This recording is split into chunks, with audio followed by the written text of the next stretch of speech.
Previously on the Top 100. Troy had that fiery competitive nature. Hey, can't block anybody up the down or hugging the ball early. Junior league. That idea that you could have a game breaker on the defensive side of the ball originated with Emlen Tunnell. You know, Bruce could play every position on the offensive line. He made All-Pro at 2 of those different positions. He's not only in the top 100, he's right there in the top running backs of all time.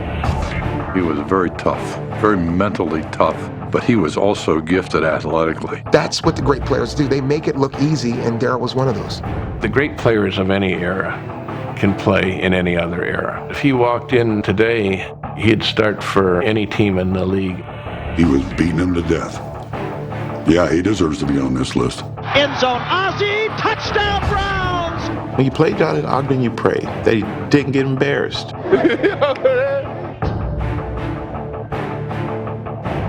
Back to throw. He sets up. He fires the middle. Warfield's got it. 35, 40, 45, 50. Started at 40. And now, the countdown continues.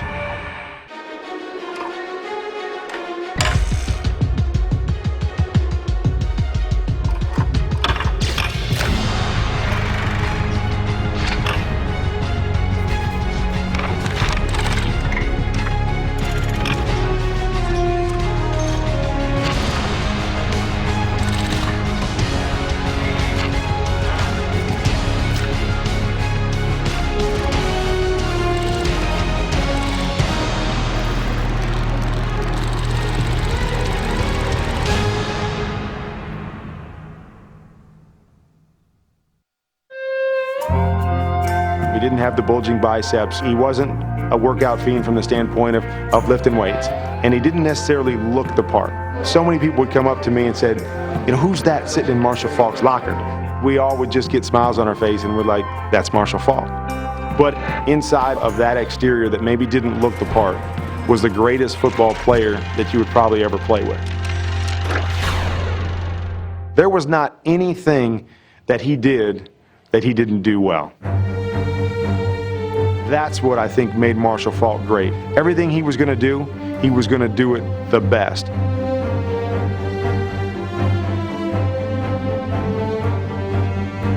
I remember a screen pass that we threw against the Minnesota Vikings. Marshall went 55 yards with it, eluding every single person on the Vikings team, if not once, maybe twice. Probably a 55-yard touchdown that covered about 130 yards. People just went, wow. Forget the big red S. Superman wears a 2 and 8 on his chest. Number 28, check him out.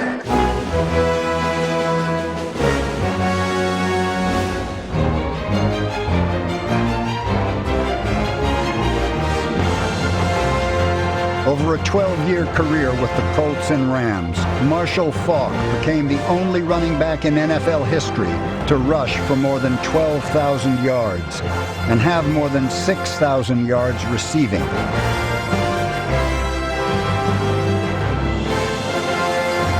When he retired, his 136 touchdowns were 4th on the all-time list.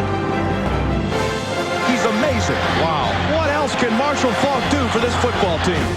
In 1999, the Rams won the Super Bowl, powered by Faulk's then NFL record, 2,429 yards from scrimmage. Part of an offense known as the greatest show on turf. The greatest show on turf was 3/4 Marshall Faulk. The thing about Marshall is you couldn't match up with him. We could split him out like a wide receiver, and he'd run routes like a wide receiver.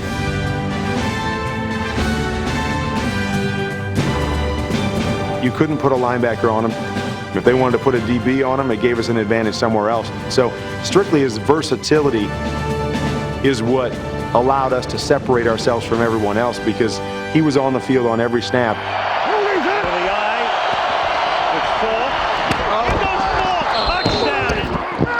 Time after time after time, he got the ball in his hands, and you're back there going, oh, look out.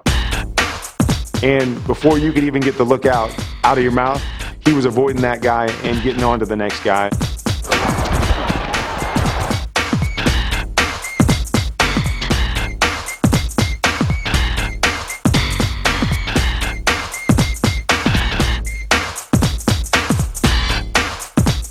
was like he was one step ahead of the defense every time he was out there.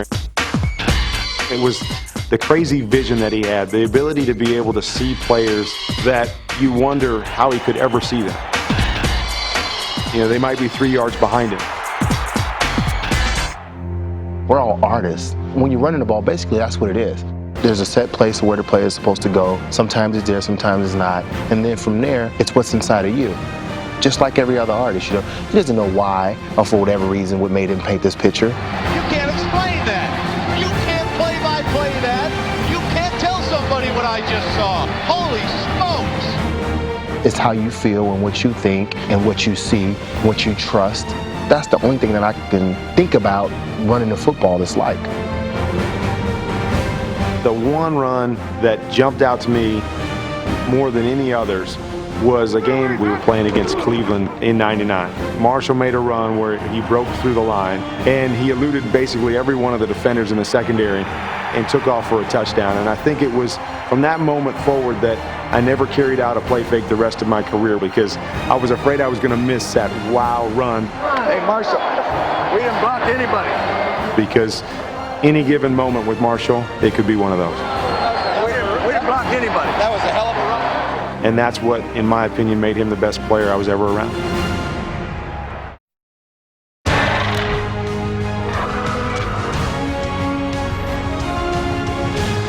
You take a look at outside linebackers today and you start talking about what you're looking for, and well, he's got to be tough against the run, he's got to be smart, he's got to be fast, and they start talking about 6'3" and 220 and things, and Bobby Bell was all of that in the mid-1960s.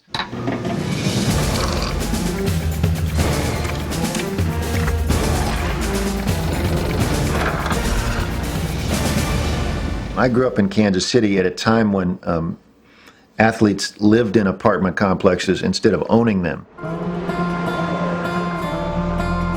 Bobby Bell's barbecue restaurant was just up the street. He was part of that community and that sense of athlete as somebody who was a role model and was graceful. How are we doing here? Just fine. Is everything all right? It's great. Who's the little one here? You see athletes and you often wonder, why so sullen? Why are you not having a great time? Here you are one of the most prominent people in your community. You're making a lot of money. You should be enjoying yourself. And Bobby Bell quintessentially was an athlete who got that. I haven't seen you for a while. Where you been hiding? At home. At home? Yeah. Oh, you shouldn't do that, though. Bobby Bell was an athlete, like 3 syllables. Just a consummate athlete. He was certainly would be considered light among linebackers. He played at about 230. It was a chiseled 230, and it was a 230 without an ounce of body fat.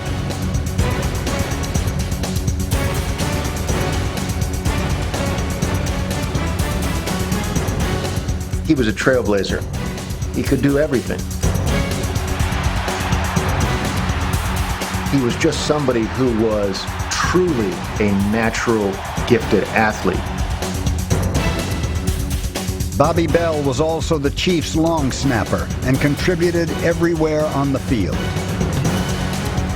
One time in '69, the Broncos tried an onside kickoff, and instead of just falling on the ball, Bell catches it and runs 50 yards the other way for a touchdown.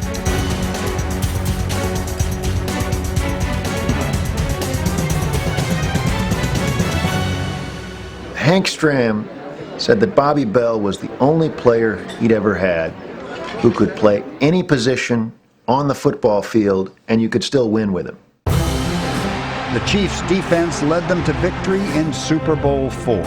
What a moment for all of the Kansas City Chiefs. But Kansas City might never have even played for the World Championship if not for Bell's performance in the AFL playoffs. One of the great games in AFL history was the '69 interdivisional playoff game between the Jets and Chiefs. Jets were defending champions. Beginning of the fourth quarter, they've got 1st and goal on the Chiefs' 1-yard line. 2 runs into the line of scrimmage, gets nothing. Third down and 1. The next play, Namath fakes to the running back and rolls out. And the play is executed beautifully, except for one thing. Bobby Bell doesn't buy the fake. He doesn't commit. Bell read it perfectly, and he trailed the running back out into the flat. Ultimately, Namath threw incomplete. What pressure put on by Bobby Bell? Instead of the Jets taking the lead on a windswept day at Shea Stadium, the Chiefs score a touchdown on the next possession. It's fitting and appropriate that of all those Chiefs greats, Bobby Bell was the first Chiefs player inducted into the Hall of Fame. Nobody played linebacker like Bobby Bell did. One of the things he loved to do was during the cold weather days is come out in no sleeves. To him, that was intimidating to those guys that didn't like to be in the cold weather.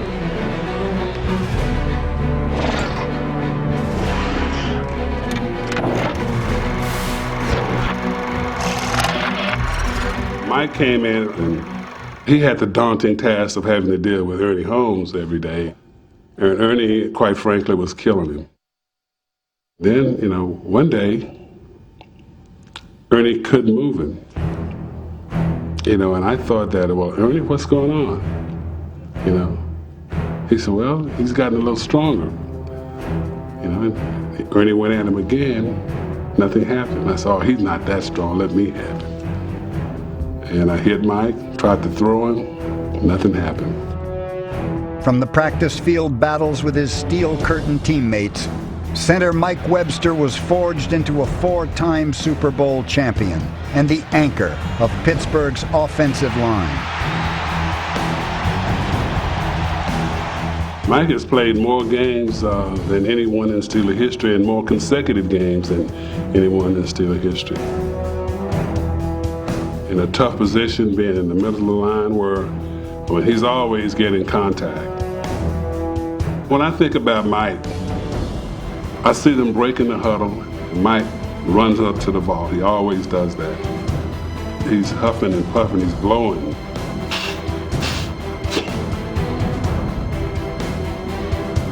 Then you see him in pass protection, pump the arms and get back, looking around, seeing where the threats were coming from. You don't really appreciate it till it's over because of the intense concentration on the element of the moment.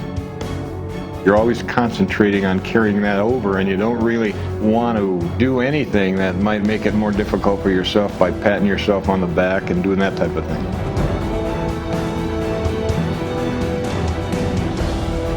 Mike knew who to block, when to block, who to help. I think Mike even called plays at times, helping the quarterback. I said, give me a winner. Give me somebody I can count on. Somebody that'll tell me, Terry, no, don't run this play. Mike did. Somebody help me get the team in line. Mike did it. Mike controlled it. We needed him. We used him. We leaned on him.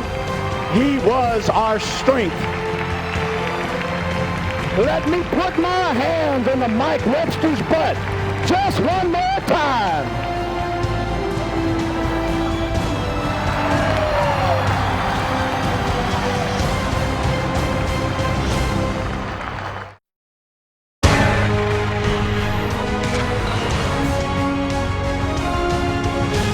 Sometimes in football, you'll get a real gifted player, and that might cause a change in football.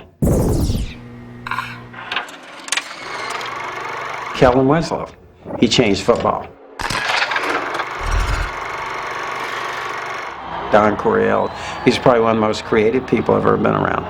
I felt like I was fortunate to have played for Don and now coached for him. It gives you now a cross off the post and underneath, and the other one is off the wide. You know what I mean? Our regular cross, if we call it, okay? So we wind up drafting a guy by the name of Kellen Winslow. He comes into camp and, right away it was obvious this guy was a gifted receiver. want to try and get him in the passing game. The problem with that is the outside linebacker would stay a little bit on the outside, shove him inside. The inside linebacker would hit him. We get the best receiver in the world playing tight end, and we can't get him off the line of scrimmage. Well, you get in a game, you get totally frustrated. We all talked it over and everything, and we said, what are the things you could do to get him off the line of scrimmage without him getting hammered and getting downfield? So the first thing we did is take him off the line and started moving him around. And now you could put him in a fullback position, you could put him in trips, you could put him in spread. The real emphasis was to keep him in positions where he had free release and getting down the field and becoming a dominating receiver. It's like playing catch out in your backyard. Get the ball up, let the big guy work down the middle against a 5'10", 5'11" free safety or a 6'2", 240-pound linebacker who doesn't run as fast. It was a system that was made for a Kellen Winslow-type player. Kellen Winslow's athleticism was on full display in the Epic in Miami. On top of having 13 receptions for 166 yards and 1 touchdown, Winslow's total effort included his block of a potential game-winning field goal in the final seconds of the 4th quarter. The Dolphin game stands as Winslow's signature moment. Of greater impact was his role in advancing the possibilities of the passing game. One reason today's NFL looks the way it does is because Winslow's skills took the tight end position to heights it had never been. They say that great receivers have soft hands. You couldn't hear it when you threw him a ball. You know, for most of us, it's, you know, for Kellen, he'd suck that thing in. At least for my evolution, as I went to Washington, you're always looking for Kellen Winslow. A gifted receiver and a guy who can block. Super smart. And he was big. He was a big target. That package, that doesn't come around very often. Looking in the end zone for Winslow. Touchdown! Yes! When you look back and you say to yourself, well, what team gave you the most problem? Well, the Oakland Raiders. What player on that team gave you the most problems? And it would be Willie Brown.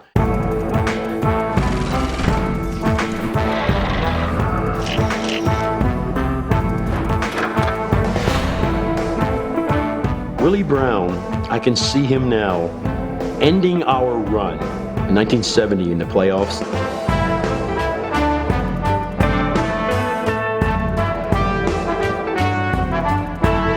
I see him now intercepting that ball and ending our hopes. So Willie Brown kind of let us know that from 1970 on, like, hey pal, by and large, this is how it's going to be. You make a mistake and you're going to pay.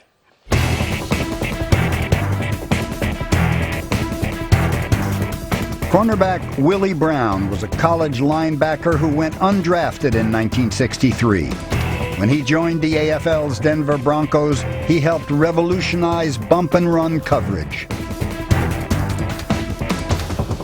I got directly in front of the receiver, and I said, well, if I knock him down and get my hands on him, I knew that there's no place for him to go. So I tried it, and it worked out for me fine.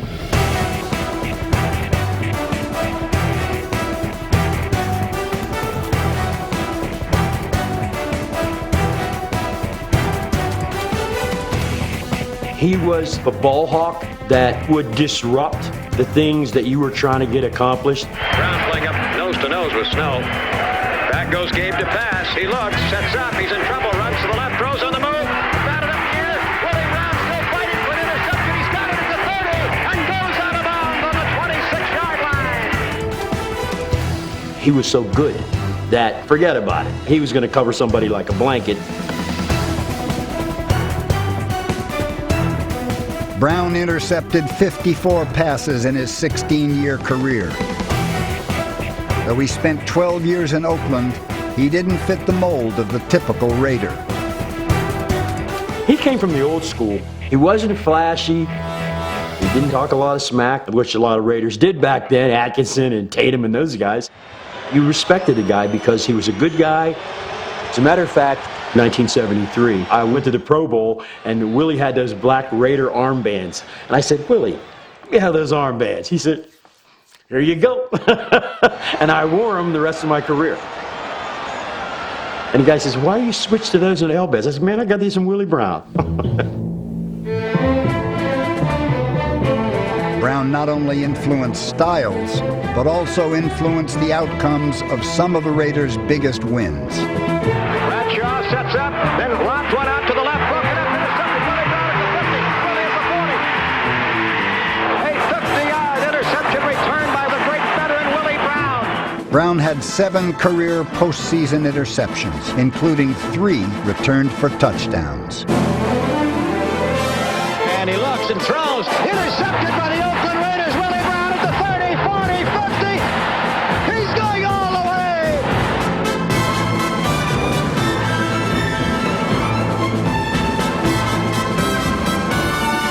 Old man Willie, touchdown Raiders. That's what you remember about Willie Brown the most, is the big play.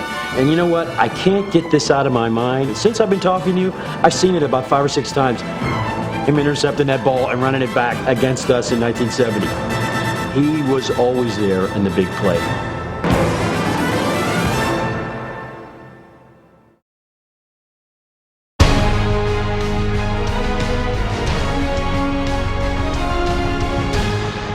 Before the countdown continues, here's a look back at players 70 to 66. Number 70, the 2000 NFL MVP, Marshall Faulk.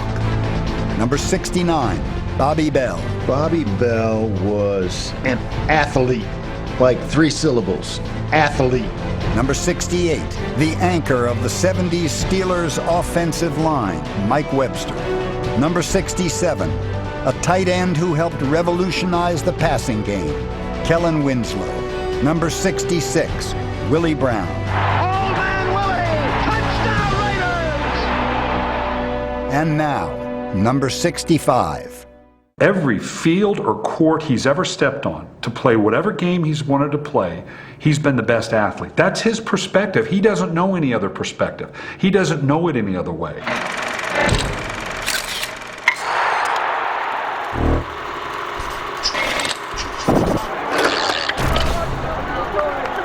I had Randy at a very pliable time. He was a rookie with a chip on his shoulder, with those 20-some-odd teams that had passed him by. I'm gonna come here and try to do the best I can to rip the NFL up. My whole goal is to just come in and do whatever I can to wreck this whole league. And I remember the very first practice, Randy was running a deep route. And I'm half ready to go and say, no, you can't do it that way. No, we need for you. And that burst of speed, that height, that leaping ability, the hands, and you started, I'm like, no, oh, okay, yeah, you do it that way. And you found out very early that, you know what, this guy truly is unique enough that we can do things with him that even from an experienced coaching perspective, common sense would say, no, you need to do that different. Thanks, fellas. What's going on? 113. You hear me hit you in your chest enough? That means you got to feel good tonight. Monday night, you got to feel it. His rookie year, Green Bay, Monday Night Football. We threw down a jump ball. And he just, 3 guys draped on him, goes up and comes down, touchdown. And then we threw another deep pass. It really shouldn't have been thrown. You could have, as a coach, looked at the film and said, you shouldn't throw that ball. And it is Moss getting position, touchdown. And Denny Green, one of my real mentors, kind of came over and go, why don't you do a bunch more of that? When that ball's in the air, the number one thing you got to do is get it caught, no matter what. Get it caught and hold on to it. Make that damn official come pry it out of your hands after you score a touchdown. Is that right, Randy? Make him come pry it off. With the Vikings, Randy Moss set a rookie record for touchdown receptions with 17. Bomb downfield to Moss. Down there, juggles in. Oh, touchdown! 9 years later with the Patriots, he set the all-time single-season mark with 23. Throughout his career, he was always considered one of the league's most dangerous weapons, but also one of its most explosive personalities. He's a sheer competitor. Come on. Hey, don't stop giving me that that ball. Don't stop giving me the ball. Come on. Damn, you can't throw him that high, bruh. All right, let it go. I'm going to let that go, but I'm saying. All right, let's do it next time. Phenomenal athlete. That was one of the greatest catches Randy Moss has ever made. And I think those of us mortals who don't have those abilities, sometimes it's hard to discern the difference between that natural confidence born by that ability and what some would label as arrogance or conceit. Y'all know I don't stretch. So if everybody asking why 84 ain't stretching, y'all know I don't stretch. Anybody pay attention to Viking football, 84 don't stretch on game day. I come ready. I came out the womb, I was ready. Tell them, mama, you know I was ready. That's why you had me. We talk about an impact player. We talk about that player that you have to account for on every down. And we probably overuse it because there's really only a handful of guys. Randy Moss is one of those guys. And the threat that he has on any given play to kill you deep, the thing every defense is most worried about. He's a true difference maker. Moss was the leading scorer on the two highest scoring offenses of all time, the 1998 Minnesota Vikings and the 2007 New England Patriots. Randy Moss gets it. Touchdown. What a spectacular catch. Fire it long and fire it deep. Randy Moss in the end zone. Touchdown. Another spectacular catch by this incredible football player. Legitimate guys that have the legitimate numbers. I'll bet you he's in the top 5 in the fastest. Randy Moss breaks a tackle, and Randy Moss races down the sideline, and Randy Moss just outruns everybody into the end zone. He is incredible. The tallest.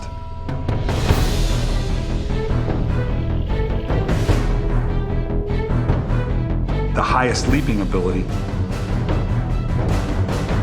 And the best hands. And Randy Moss just goes up and just makes it effortless. That freakish combination of those 4, I don't think we've ever seen before. I'm not sure we'll see again.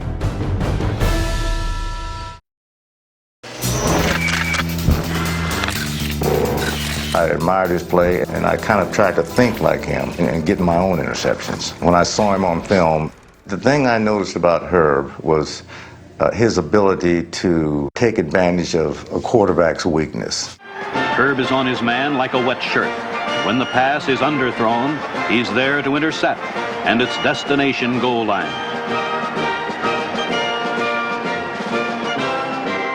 He had a way of shuffling his feet and putting himself in position to make the interception.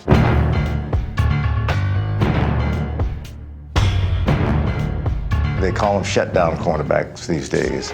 Herb was that kind of guy.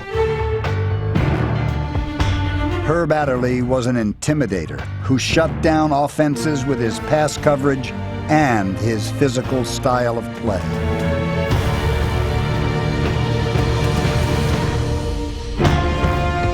In 9 seasons as a Packer, Adderley played on 5 World Championship teams and won a pair of Super Bowl rings. In Super Bowl II, he scored on a 60-yard interception return. The 4-time All-Pro was totally committed to Vince Lombardi's coaching philosophy, which also helped prepare Adderley for life after football.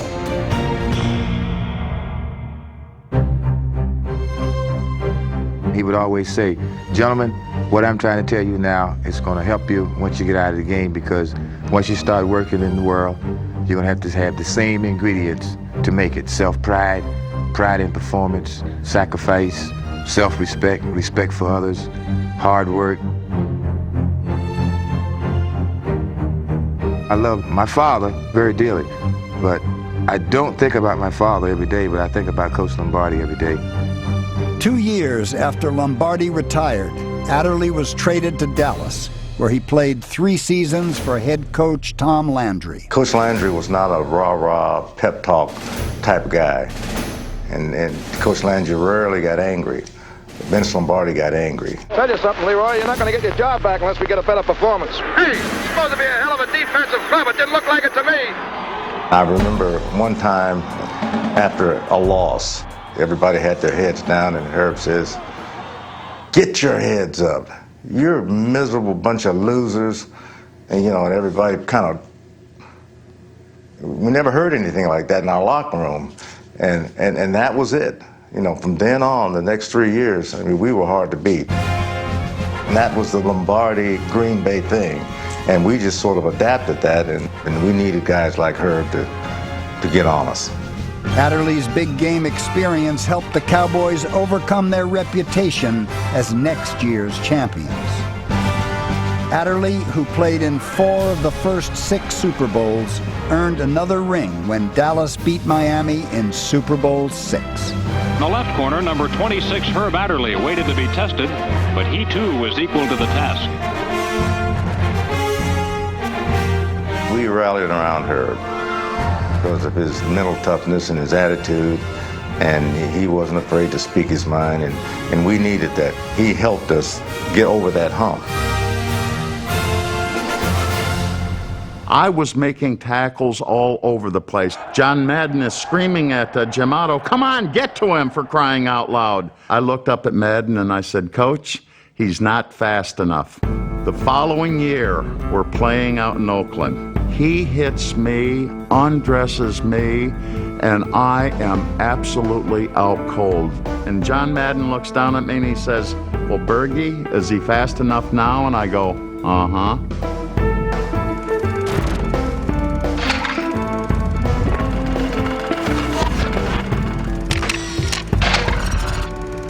Double zeros, when you see double zeros, it's not good at all. You want to stay away as far as you can from the double zero man.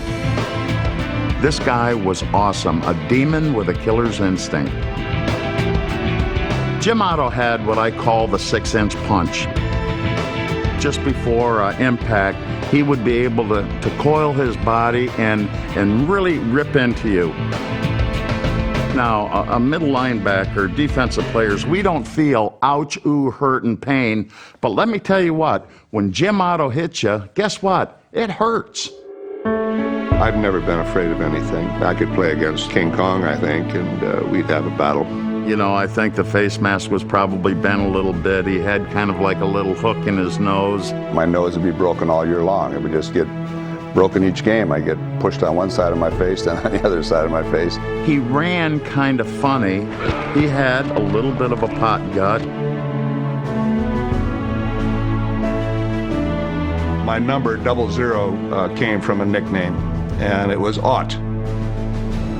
And Mr. AFL 00 Jim Otto, the 9-year All-Pro center. They called me Buckethead because I had a helmet size 8 1/8. I had a very large head. And then I was one of the older guys on the team, and they called me Pops. Jim Otto was an original Raider, at the center of it all. From 19 straight losses in the early 60s to Oakland's last-minute win in the Heidi Bowl.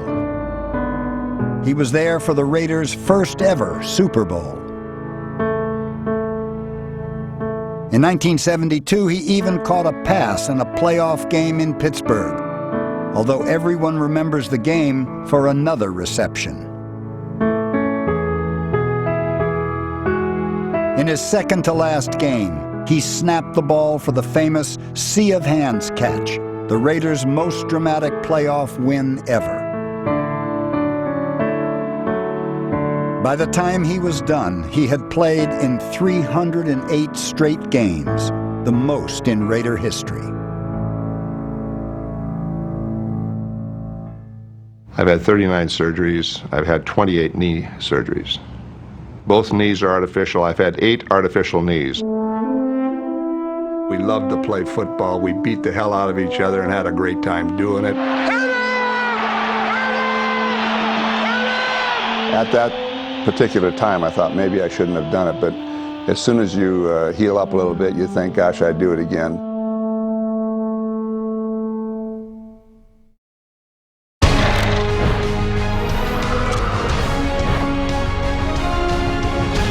Basically, it started that first game when we were rookies, because I flew down on the ball to pick somebody off the pile. All of a sudden, I pick somebody off the pile, I get jammed in the back and go flinging about 5 or 8 yards. And I turn around and he's standing there and he's trying to intimidate me. So we just didn't like one another from that game, and it carried on and on and on. Before you played the Cowboys, you heard it from everybody in the league. Randy White, he's the intimidator of professional football. There was a game in '83 where he just pummeled Russ Grimm. Russ was just getting smacked upside the head. And I'm jawing with Randy. We're talking big time smack. Russ comes back to the huddle. His helmet's twisted sideways. He's got blood coming down his nose. Mayday! Shut your effing mouth! I said, Russ, I got him exactly where I want him. He's not playing over you. He's playing over my ass. He's kicking my ass. Well, he was a fierce competitor. And just with that nickname, you know, here's a guy they called the Manster. He's half monster.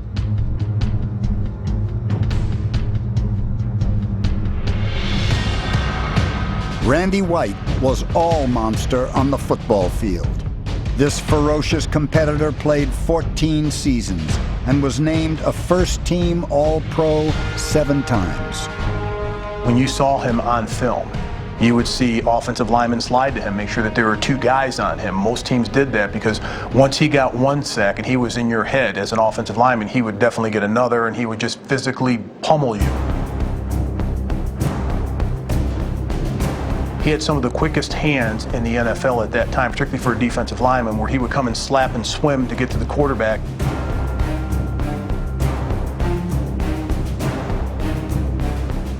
Randy White was a step ahead of any defensive lineman at that time because he had such a high motor, and he was a pretty good-sized player at 6'4", 257. You didn't see many defensive tackles that size that could get to the quarterback.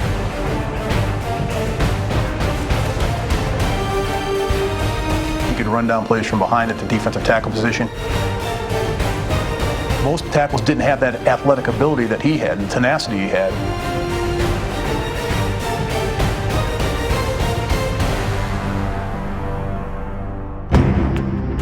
White's relentless style of play earned him co-MVP honors in Super Bowl 12. It also earned him the hostility of Cowboy haters everywhere, especially in Washington, D.C. When we played RFK Stadium, you know, one of my biggest concerns was the security for my family and friends that were coming down there. One night, a Redskin fan poured a beer over my sister's head, and my brother came across 2 rows and decked the guy. And by the time he hit the floor, my mother had a blackjack in her pocketbook and she was beating on this guy. It was not only a war on the football field, but you had to watch yourself off the field down there. Randy was the Lawrence Taylor and the Reggie White his first 8 or 9 years in the league before those guys came onto the scene.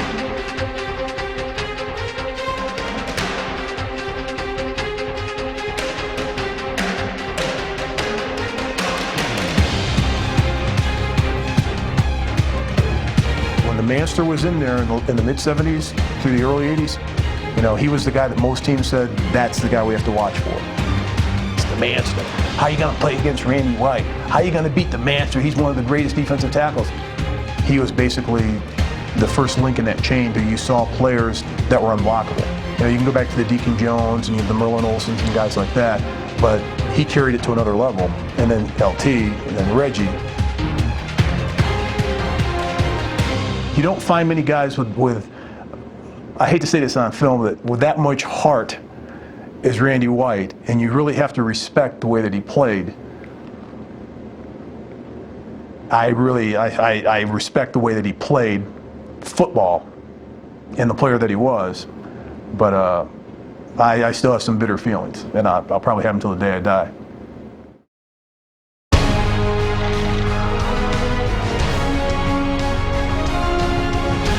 Before the countdown continues, here's a look back at players 70 to 62. Number 70, Marshall Faulk. Forget the big red S. Superman wears a 2 and 8 on his chest. Number 69, Bobby Bell. Number 68, a center with 4 Super Bowl rings, Mike Webster. Number 67, Kellen Winslow. They say that great receivers have soft hands. For Kellen, he sucked that thing in. Number 66, a player with 54 career interceptions, Willie Brown. Number 65, Randy Moss. Don't stop giving me the ball! Number 64, Herb Adderley. Number 63, the center on the AFL's all-time team, Jim Otto. Number 62, the manster, Randy White. And now, number 61. I was in high school, and I think it was maybe his second year in the league. What's up, man? What's up? What's going on with you? LT, baby. Yeah. It was special because of who he was, and I've grown up a Charger fan, living in San Diego, and just getting a chance to kind of pick his brain a little bit. There may never be another guy like him, ever. You know, being a running back is kind of like being an artist. You got to remember that. While their artistry is similar, LaDainian Tomlinson has painted solo masterpieces for a decade. LT, and he cuts behind a block at the 30, and he's still going at the 40, at the 45, sideline 50, 45, pulling away. What a run!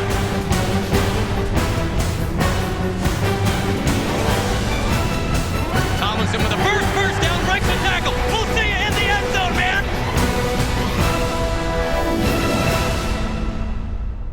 He's a great player, a great athlete. He just absolutely made guys look silly, time after time after time. He did it again! He is unbelievable!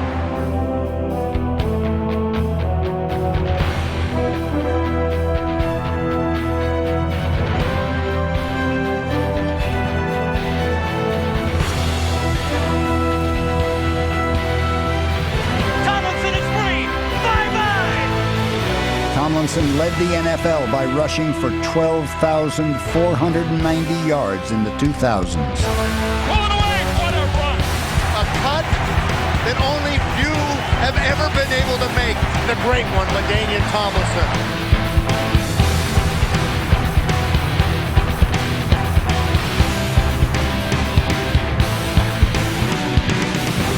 In the history of the NFL, few have been better near the goal line than Tomlinson.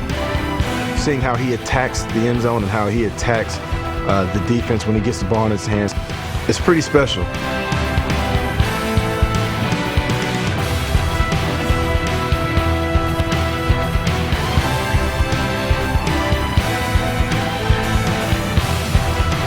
Handoff Tomlinson. Dip arms, break the tackle. Touchdown! San Diego!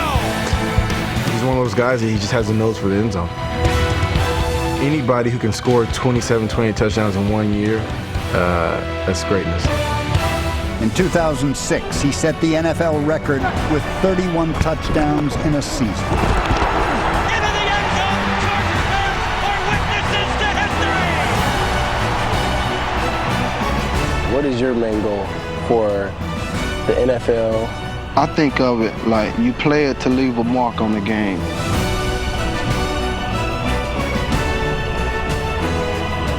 You play it for people to say, when LaDainian Tomlinson was in the NFL, he lit it up. He was definitely one of the best running backs of all time.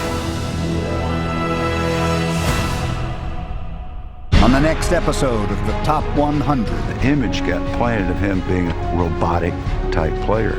Not so. I think two things make him very unique. Number one is intelligence and his passion. Nobody played it with more passion. Big, huge specimen. Nobody had ever seen a guy that big. He was always tough. He's fundamentally sound. He executed the play. The greatest linebacker I've ever seen. Both prongs of the game. There's an interception by Jack Ham. He's first because he should be.